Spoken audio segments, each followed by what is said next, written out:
አሰላሙ አለይኩም ወራህመቱላሂ ወበረካቱሁ። ውድ የተከበራችሁ የፌስቡክ ጓደኞቼ እንዴት ናችሁልኝ? እኔ ጋር ሁሉ ሰላም አልሐምዱሊላህ።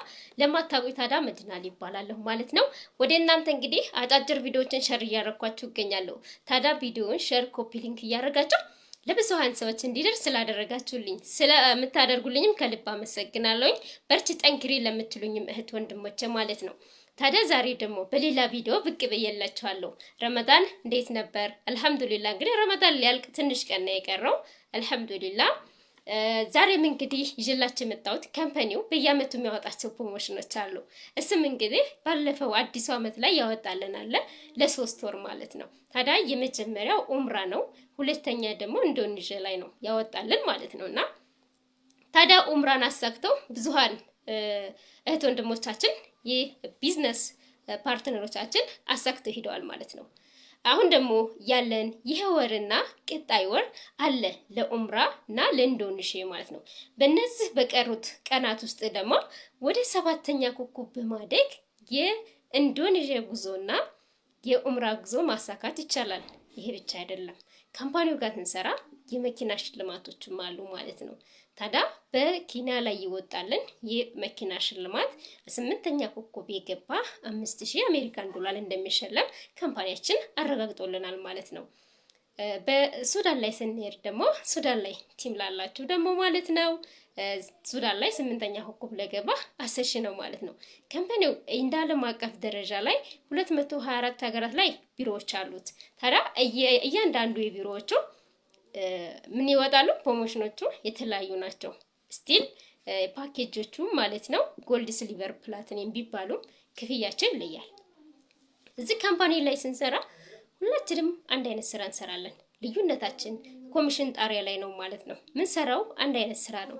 አንድ አይነት ስራ እየሰራን ዝቅተኛ ገቢ ማግኘት አንፈልግም። ሁላችንም የተሻለ ትልቅ ነገር እንፈልጋለን። ህይወት የምርጫ ጉዳይ እንጂ ድል ጉዳይ አይደለም። ታዲያ ላይ ባለው ወሰብ ቁጥር አናግሩኝ። ለመስራት ፈቃደኛና ዝግጁ ለሆናችሁ ማለት ነው። መስራት ለምትፈልጉ ብቻ። ካምፓኒው እንግዲህ ፕሮዳክቶችን የሚያመርትልናል። የሚሸጥልን ፕሮዳክቶችን ነው። ፕሮዳክቶቹ እንግዲህ ለጤናችን ያስፈልገናል። ታሞ ተመሟቀቅ አስቀድሞ መጠንቀቅ ይባላል።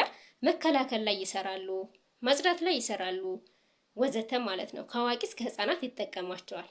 ካምፓኒያችን እንግዲህ ዩኒቨርሲቲ ላይም ይሰራል፣ ኢንቨስትመንት ላይም ይሰራል ማለት ነው። ቱሪዝም ላይ ይሰራል። ታዲያ የሁሉም ታዲያ ዲፓርትመንታቸው ይለያል ማለት ነው። አሁን እኛ በዋነኝነት ፕሮዳክቶቹ ላይ እንሰራለን። ካምፓኒው ደግሞ በአፍሪካ ላይ እየዘረጋለን ፕሮዳክቶችንም ደግሞ ዩኒቨርሲቲዎች አሁን ሄዳችሁ መማር ለምትፈልጉ ሰዎች ካምፓኒው ጋር ራሱን የቻለ ዩኒቨርሲቲ አለው፣ ሃይስኩል አለው፣ ከአንደኛ ክፍል ጀምሮ አለ ማለት ነው። ስለዚህ ሄዳችሁ መማር ትችላላችሁ። እንዴት ነው መማር የምንችለው ለሚለው ደግሞ ሙሉ መረጃ ወሰብ ላይ ማግኘት ትችላላችሁ። ስለዚህን ላይ ባለው ወሰብ ቁጥር አናግሩኝ ማለት ነው። ፕሮዳክቱንም ለምትፈልጉ የጠቀስኩላችሁ በጨንጓራ፣ በኩላሊት፣ በደም ግፊት፣ በካንሰር፣ በልብ ድካም፣ በሆድ ድርቀት፣ የሳምባ፣ የጉበት ወዘተ፣ አይና ለማየት ከጊዜ በኋላ፣ ጆሮ ለመስማት ከጊዜ በኋላ፣ የፀጉር መሰባበር ችግሮች፣ እፊት ላይ የሚወጡ ማዳት፣ ብጉሮች፣ ድካም የመሰማት፣ የአጥንት መሳሳት ወዘተ፣ የክንታሮት እነዚህን በሽታዎች የሚቀርፍልን ሃይ ኳሊቲ ፕሮዳክቶች አሉን። የጥርስ መቦርቦር እና የጥርስ መድማት እነዚህን የሚቀርፍልን ሃይ ኳሊቲ ፕሮዳክቶች አሉት። እነሱን ተጠቅማችሁ ጤናችሁን እየጠበቃችሁ ሀብታችሁን መገነቡበት ኢንዱስትሪ ነው። ካምፓኒያችን ሃይ ኳሊቲ ፕሮዳክቶች ናቸው ያመረተው። መድኃኒቶች ግን አይደሉም፣ ሰፕሊመንት ፉድ ናቸው። ተጨማሪ ምግብ መድኃኒት የላቸውም። መድኃኒት አይደሉም፣ ከኬሚካል ነፃ ናቸው። ከአዋቂ እስከ ህፃናት ይጠቀሟቸዋል ማለት ነው። ስራውንም በቀጣይነት መስራት ለምትፈልጉ ቢዝነስ ፕሮዳክቱንም ገዝታችሁ ለምትጠቀሙ ላይ ባለው ሰብ ቁጥር አናግሩኝ። ትምህርትም ሄዳችሁ መማር ለምትፈልጉ የትም ሀገር ላይ ሆኖ ትችላላችሁ። የማይቻል ነገር የለም። እችላለሁ ካል እንችላለን፣ አንችልም ካል ደግሞ አንችልም። ኦሬዲ አሚሯችንን ስላሳመን ነው ማለት ነው። ስለዚህ ካምፓኒው ጋር ስንሰራ በትንሽ ገንዘብ ተነስተን ቢሊነር የምንሆንበት ኢንዱስትሪ ነው። በእርግጠኝነት ሀብታም የምንሆንበት ቢዝነስ ነው። ሲስተም ነው የምንገነባው። ሀሴት ለትውልድ ጀነሬሽን አውርሰን የምንሄደው ነው። ተቀጠረን ወይ ቀጠረን አይደለም። ቢዝነስ ኦነር ሆነን ነው የምንሰራው። አለቃ የለብንም። አለቃ ራሳችን ነን። እዚህ ቢዝነስ ላይ ተሰራን ሊከፈለን ካልሰራን አይከፈለንም። ብዙሃን እህት ወንድሞቼ የምትጠይቁኝ ጥያቄ ስራው ምንድነው? ስራው አሁንም ቀጥተኛ ሽያጭ ግብይት ነው። ኔትወርክ ማርኬቲንግ አንድ ካምፓኒ ያመረተው ምርት የሚሸጥበት የግብይት ስርዓት ማለት ነው ኔትወርክ ማርኬቲንግ። ስለዚህ ላይ ባለው ሰብ ቁጥር አናግሩን መስራት ለምትፈልጉ ብቻ። ስራው ቀጥተኛ ሽያጭ ግብይት ነው። የደንበኛ ስብስብ ነው። ካምፓኒው የቴሌቪዥን፣ የሬዲዮ፣ የጋዜጣ ማስታወቂያ አይጠቀምም። ለቴሌቪዥን፣ ለሬዲዮ፣ ለጋዜጣ የምከፍለውን ላንቺ ልክፈልሽ። በዓለማችን ላይ 2 አይነት ግብይቶች አሉ። የመጀመሪያው ባህላዊ ግብይት ወይም ደግሞ ዘመናዊ ግብይት በመባል ይታወቃል። ሁለተኛው ዳይሬክት ሴሊንግ ኢንዱስትሪ ወይም ቀጥተኛ ሽያጭ ግብይት ይባላል። የምሰራው ካምፓኒ ዳይሬክት ሴሊንግ ነው። ስለዚህ ያ ኔትወርክ ማርኬቲንግ ሀሴት ቢልዲንግ ነው የምገነቡት። እስከ መቼ ቀጠር ስራ ተቀጠራችሁ? ስንት አመት ቆያችሁ? በተቀጠራችሁበት ስራ ላይ ምን ያህል ደስተኛ ናችሁ? በዛ ስራ ላይ እንግዲህ ተጨማሪ ስራ እየፈለጋችሁ ሊሆን ይችላል። አዎ ይሄ እውነት ነው። ታዲያ ተጨማሪ ስራ እየፈለጋችሁ ላላችሁ ይሄን ቪዲዮ ለእናንተ ነው። ላይ ባለው ሰብ ቁጥር አናግሩኝ። ተጨማሪ ስራ ሰርታችሁ ትልልቅ ገቢ የምታገኙበት የስራ እድል ነው ማለት ነው። ስደት እስከ መቼ ስደት ተሰደን አይተነዋል አይደለ? እስከ መቼ ሰራችሁ ስደት ላይ? ስደት ላይ በመቆየታችሁ ያላችሁት ለውጥ ምን ይመስላል? ባለህበት እርገጥ አለ። አንዳንዴ በአንድ ስራ ላይ ባለህበት እርገጥ ሲሆን ያም አንዳንዴ የምንሰራውን ስራ ወድነው እንሰራለን፣ ግን ሁልጊዜ እንታገላለን። ስለት ያለው ምሳርና ስለት የሌለው ምሳር የተለያዩ ናቸው። ዛፎችን ልንቆርጥ ስንሄድ ስለት ያለው ምሳር ቶሎ ይቆርጣል አይደል? ስለት የሌለው ደግሞ እየገዘገዘ እኛን ይጎዳናል። እየሰራችሁበት ያለ ስራ በእርግጠኝነት ምን ያህል ደስተኛ ናችሁ ነው። እንደ እዛ ስለት እንደሌለው ምሳር እየተገዘገዛችሁ ከሆነ ካሁን ጀምራችሁ እናንተ መፈለግ አለባችሁ። ሌላ እናንተ መለወጥ የሚለውጣችሁ ስራ። አንዳንድ ሰው ከዚህ ስራ ውጭ ተቀጥር ስራ ውጭ ህይወቴን የሚቀይረኝ ስራ የለም ብሎ የሚያስብ አለ። ያ አይደለም። አስተሳሰባችን መቀየር አለብን። መጀመሪያ ለውጥን ለመፈለግ አስተሳሰባችን፣ አመለካከታችን መቀየር አለብን። ትልቅ ማሰብ አለብን። ትልቅ ጋር ስንውል ትልቅ እናስባለን። ቢሊነሮች ጋር ስንውል ስለ ቢሊነር እናስባለን አይደል? ስለ ቢሊነርም እናስባለን። ቢሊነሮች ጋር ስንውል ቢሊነር እናስባለን። ቢሊነር ለመሆን እናስባለን አይደል? ሚሊዮነሮች ጋር ስንውል ደግሞ ስለ ሚሊዮነር ነው የምናስበው ማለት ነው። ስለ ስንፍና ከሆነ ደግሞ ሰነፎች ጋር የምንውል ከሆነ እኛ ቀጣይ ሰነፎች እኛ ነን ማለት ነው። እና ስኬታማ ሰዎች ጋር ከዋል ቀጣይ እኛ ስኬታማ ነን። ስለዚህ አመለካከታችን ነው ዋናው ነገር እና የትም ቦታ ላይ ቦታ አይገድብም። ባይዘው ስኬትና ትልቁ ነገር አመለካከታችን ነው። የያዝነው ስማርት ስልክ ነው። ስልካችን እየተጠቀመብን እንጂ እየተጠቀምንበት ነው ወይ? ጥያቄ። ዳታ ትሞላላችሁ አይደለ? ዋይፋይ ትሞላላችሁ። ገቢ ይዞላችሁ እየመጣ ነው እንዴ? ይሄ ከሆነ ጥሩ ነው። ለምን ገቢ የሚያመጣልን ነገር በስልካችን ከሰራ ማለት ነው። ስለዚህ ይሄን ቢዝነስ በትርፍ ሰዓታችሁ በመስራት ታዲያ ትልልቅ ገቢዎችን ማግኘት ትችላላችሁ ማለት ነው። ታዲያ ተቀጥራችሁም ስሩ፣ የነገዳችሁም ንግድ ስራ ከሆነ እዚህ ካምፓኒ ጋር መስራት ትችላላችሁ። ካምፓኒው ጋር አገር መሪዎች ሁሉ ነጋዴም መስራት ይችላል።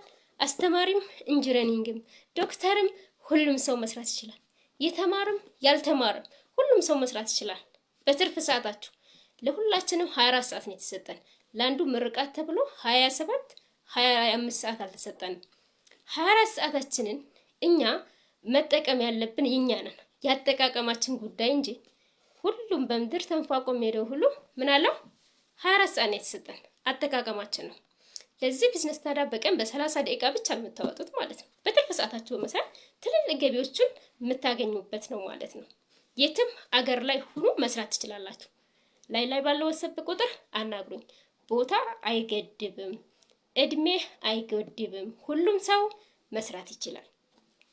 ለልጆቻችሁ አውርሳችሁት የምትሄዱት የውርስ ቢዝነስ ነው ማለት ነው። ታዲያ ካምፓኒው ጋር ስንሰራ የሰራን የምንዝናናበት ነው። ዓለምን የምንዞርበት ነው። ከካምፓኒው ጋር በደንብ በህብረት በመስራት ማለት ነውና ተቀጥራችሁ ስትሰሩ የት ሀገር ነው የምትዞሩት? በአመት ስንት ጊዜ እረፍት አላችሁ? ተቀጥራችሁ እየሰራችሁ ባለ ስራ ስንት አመት ቆይታችሁበታል? ለውጡስ ምን ያህል ነው? በሱ ስራ ላይ ስንት አመት ተጨማሪ ብጨምር ምን ያህል ህይወቴን እለውጣለሁ ብላችሁ ታስባላችሁ? ያን እንግዲህ ማመዛዘን አለ። ለምንድነው ህይወት ካልኩሌተር ነች። ስለዚህ ያን መስራት አለብን። ተሰደን ስንሰራስ ስደት ላይ ስንት አመት ቆይተናል? ያን 10 አመት 20 አመት 25 አመት 30 አመት የምንቆይ በቆይታችን ያለን ለውጥ እንደገና ድጋሚ 10 አመት 30 አመት መቆየት አለብን እንዴ? ያንን የምንፈልገውን ለውጥ ለማንጣት መፈለግ የሚባል ነገር አለ። ውሃ ሲጠማን እኛ ወደ ውሃው ነው የምንሄደው፣ ውሃው ወደኛ ይመጣል ማለት። ስለዚህ ስኬትም እንደዛ ነው። ስኬትን ፈልጎ ማግኘት ነው። ስኬት መንገድ ነው፣ ማለቂያ የለውም። ነገር ግን አንድ ሰው እዛ ቦታ ላይ ለመድረስ እዛ አለማችሁበት አላማ ላይ ስትደርሱ ስኬታማ ሆንኩ እንላለን። ነገር ግን አሁንም ስኬት ይቀጥላል። ትምህርት ተምረን ስንጨርስ ተምሮ መጨረስ ስለተመረቁ ብቻ አይደለም እኮ ትምህርት አለቀ ማለት። ትምህርት አሁንም ይቀጥላል። አስፋልቱን ከረከንች ነው አይደለ? አስፋልት እንዲሆን ምን ማድረግ አለብን? መማር አለብን አይደለ? ከረከንቹን ወደ አስፋልት ለጥ አለ አስፋልት ለማድረግ ከረከንቹን ለማጥፋት መማር ያስፈልጋል አይደል? ቤትን ለመገንባት ህንፃውን ለመገንባት ምን ያስፈልጋል? መማር ያስፈልጋል። እንዴት አድርጎ ዲዛይኑን ማውጣት እንዳለበት፣ እንዴት አድርጎ ነው ብሎኬቱን መስራት ያለበት፣ ምን ያስፈልገዋል? ብዙ ነገር አይደል? አንድ ቤት ሲገነባ ዝም ብሎ እንኳን አይገነባም። ብዙ ነገር ማቴሪያል ያስፈልገዋል። ስለዚህ ስኬት ፈልገን ማግኘት አለብን። እዚህ ላይ ፍልስፍና የለም። ሁሉም ሰው መስራት የሚፈልግ ሰው ሰርቶ የሚለወጥበት ምርጥ ቢዝነስ ነው።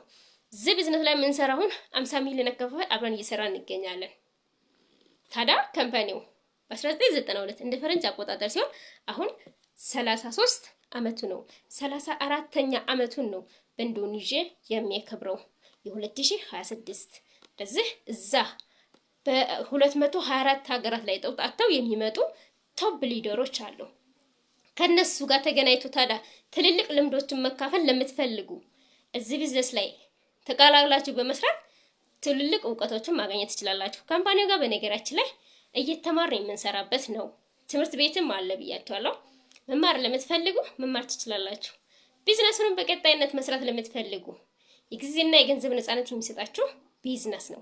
የዚህ ካምፓኒ መስራችና ባለቤት ሚስተር ጂዋን የዓለም ተጽዕኖ ፈጣሪ ቢሊነር ታላቅ ሰው ናቸው። እሳቸው አንድ ሆነው ጀምረው ዛሬ 50 ሚሊዮን አከፋፋይ አብረን እየሰራን እንገኛለን። እህት ወንድሞቼ፣ ስለዚህ ቪዲዮውን ተደረሳቸው ለለበለው ሰብ ቁጥር አናግሩኝ። መስራት ለምትፈልጉ ፕሮዳክቱንም ለምትፈልጉ ማለት ነው። በቀጣይነት ተጠቅማችሁ ጤናችሁን መጠበቅ የምትችሉበት ቢዝነስ ነው ማለት ነው። ለለበለው ሰብ ቁጥር አናግሩኝ። መልካም ጊዜ። በሌላ ቪዲዮ እስከምንገናኝ ቪዲዮውን ታዲያ ሼር፣ ኮፒ ሊንክ እያደረጋችሁ ለብዙሃን ወንድሞቼ እንዲደርስ አድርጉልኝ። ስለምታደርጉልኝ ደግሞ ከልብ አመሰግናለሁ። በርቺ፣ ጠንክሪ ለምትሉኝም ማለት ነው።